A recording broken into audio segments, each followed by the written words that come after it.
staying conscious and staying aware and staying present is an art, because you know when someone's present with you in your life because they're paying attention to you. You know when they're not present with you because they're not paying attention to you. So imagine this field of information, this intelligence that lives within you and I, that's governing everything material in this world. It's a self-organizing intelligence. You have access to it, so you better get present with it as well as you can get present with anything else. And just because you can't see it doesn't mean it doesn't exist. Right. That realm you can't experience with your senses. You can only experience with your awareness. So then people have to take their attention off their bodies and go from a somebody to a nobody. Take their attention off the people in their life and go from that they identify with and go from a someone to a no one. Take their attention off the things in their life, their cell phone, their computer, their car, and go from something to nothing. Take their attention off where they sleep, where they work, where they're sitting, and go from somewhere to nowhere. Take their attention off the predictable future and the familiar past and time, and go from sometime to no time. And now if you're taking all of your attention off of everything material in this three-dimensional reality, now there's only one other thing that's left. That means you're an awareness, your consciousness. And now that is the bridge, that is the door to the quantum field, and you can't enter the quantum field as a somebody. So if someone has spent their whole life working on having the perfect body, or so much so they have so much attention on their pain, where you place your attention is where you place your energy, it's going to take some work for them to take all of their attention off their body, right? Because they'll do it and then they'll go back, let's see if the pain's still there. Oh, the pain's still there. So it's a little bit of a waltz in the beginning, but as people start applying this, you start getting better at it. As an example, we had Bond University, university in Australia on the Gold Coast. Senior researcher took the large majority of my brain scans, and she had them analyzed by her graduate students, and they statistically looked at everything. One of the most startling things for the research team was our community's ability to get to that point where there's nobody, no one, no thing, nowhere, no time. And I'm talking 4 seconds. I'm talking 5 seconds. I'm talking 9 seconds. Just give me a second. I know how to do this. They've practiced it enough times that the creative moment is when you get beyond yourself, when you dissociate from everything known in your material world. Turns out when you do that and you start changing your brainwaves slow down into alpha and theta, you're suppressing the memory bank of the known self that keeps you plugged into three-dimensional reality. When you quiet down this mechanism, now all of a sudden you start connecting to that field. And when you can stay conscious in those subconscious realms, when you can literally regulate and change brainwaves, now you're in the operating system where you can make those significant changes. So we now know that when people apply the formula and they do that properly, now they're walking through that door where they're ready to create from. In other words, you can't create from the known. You can't create with your body. That's matter trying to change matter. And you can do it, it's just going to take a long time. Right. But when you create from the field instead of from matter, there's a whole different set of dynamics that takes place. And why not push that envelope to see, okay, if we've done this, is it possible to do this? As an example, we do these wonderful healing circles where you see these dramatic, instantaneous changes. So the person who's healed themselves of some health condition, when it comes time to heal somebody else, they're going to say, well, now I understand the science, I understand how this all works, I know how to get beyond myself, I know how to open my heart. They start piecing it all together. Let's take the formula to the next level.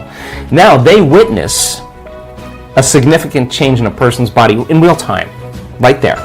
So then the next question is, okay, like this happened many times. As an example, the woman who was at the event in Mallorca, Spain, her brother had a massive stroke in Colombia, and she went back to Colombia, and he was in a coma for 2 weeks. She called up the healing circle and said, hey, can we do a healing on my brother? Now, if you're playing by the rules of Newtonian physics, three-dimensional reality, you're going to say, well, you need to be in front of the guy in order to heal him. But if you understand there's no separation in the quantum, that everything's connected when you're in that place, so wouldn't that be the next application of the formula? So they go over the science, they get it. Okay, we just need a picture of him, and that's our coordinate. And if we're in the field, sending a frequency to that cord. Yeah, but you're not sending it anywhere because there's nowhere to send. There's no space and time there. You're connecting to it, exactly. That's a great way to say it. In 1 hour after that coherence healing, he comes back to consciousness. Wow. Now, that's the extension of where we're going. You see, now we're progressing. A woman who was in one coherence healing group is a pediatric nurse in Children's Hospital in Seattle, and again witnessed the amazing miracle after our event in Toronto. She comes back, and there's a little, they call them friends, there's a little guy failing. Doctors hit him with the paddles, they use all the drugs to bring him back, and they walk out of the room and they say, we lost him. She walks over, puts her hands right in the field, and this kid comes right back online. Wow. Doctors are like, what was that? And now, so we have a lot of our interest now is, I want to get 50%.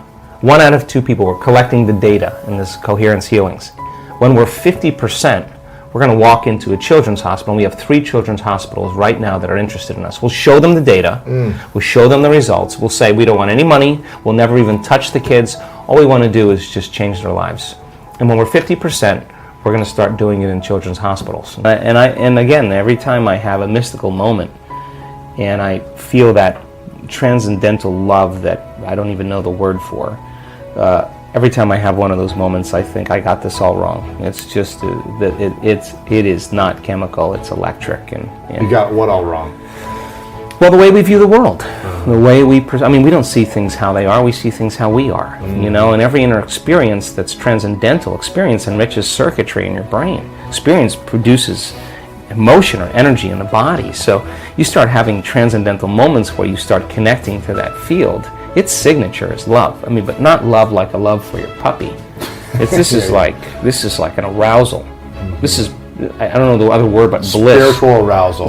And we have the evidence. We can say, oh, watch this person's brain. And scientists are studying our work. I'll say, oh, watch, she's going to pop in a few minutes. What do you mean? Just watch, she's going to pop. And all of a sudden, this person goes into an arousal. The sympathetic nervous system is so switched on, but the arousal isn't like an arousal from the environment that produces anger, or aggression, or fear, or anxiety, or pain, or suffering. That's survival in the environment that produces the arousal.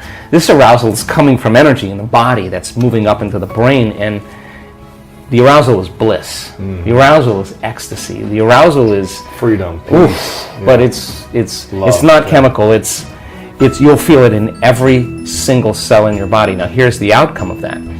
The outcome of that is that when you open your eyes and some conditioning, some layer has been removed, your spectrum of the way the world looks broadens now, because now you're wired to perceive what's always existed, but you didn't have the circuits in place to perceive them. So then it's the inner experience that literally transforms our experience of the outer world. And so when you start having moments where you hit that kind of frequency, or you have those moments of love, you're less dependent on anyone to bring you happiness.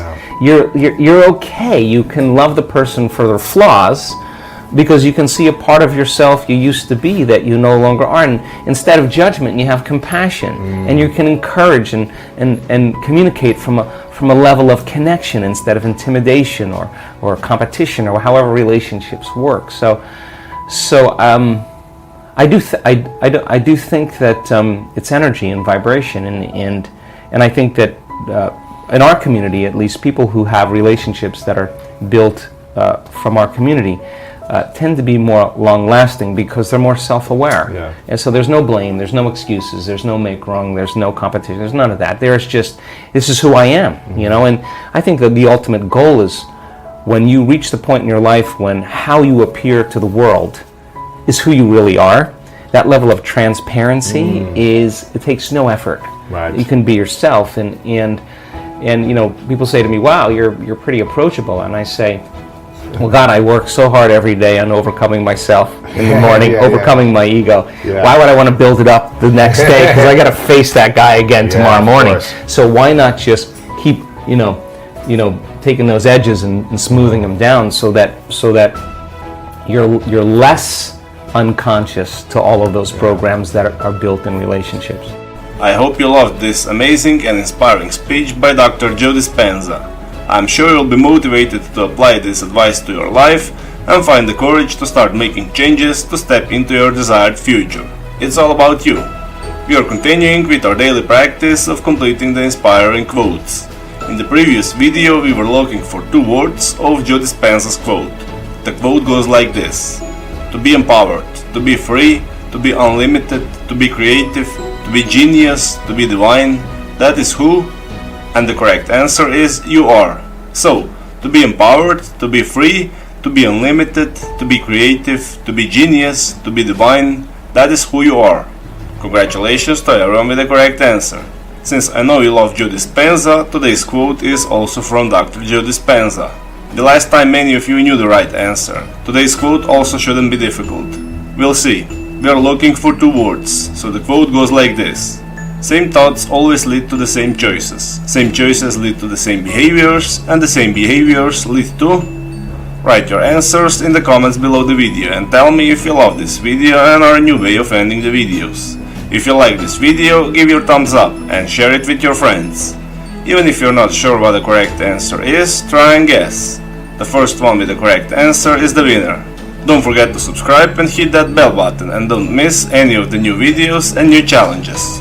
If you really like what we do here and want to support us, you can join our channel and our community for a symbolic fee and gain many other additional features. You can do that by clicking the join button next to the subscribe button, or you can click on the link in the description of this video. Stay good and have a great day!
Bên kia lại khiến đôi mắt của em thêm sầu.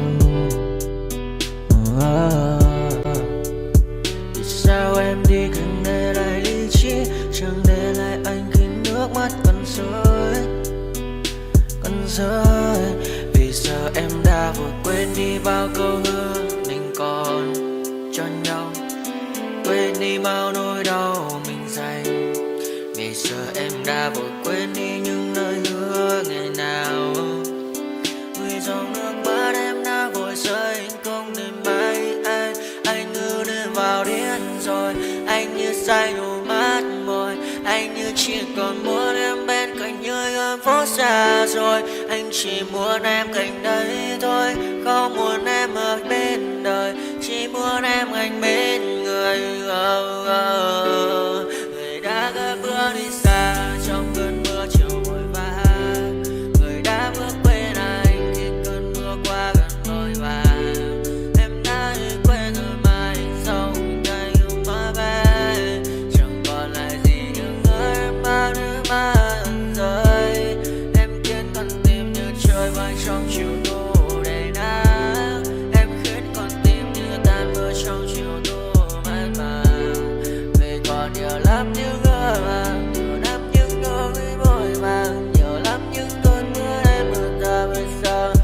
vang không mà ngược bài những sáng nhờ mai em còn thơ đôi mai anh còn người ta xưa ta chung còn giữ nhau chẳng thể giữ lấy em khi cơn mưa về đến và chẳng cần nhau khi anh với em cùng một đêm trôi em ơi ta còn gì nữa đâu một cơn mưa ngày hôm qua ta còn lại gì nữa đâu khi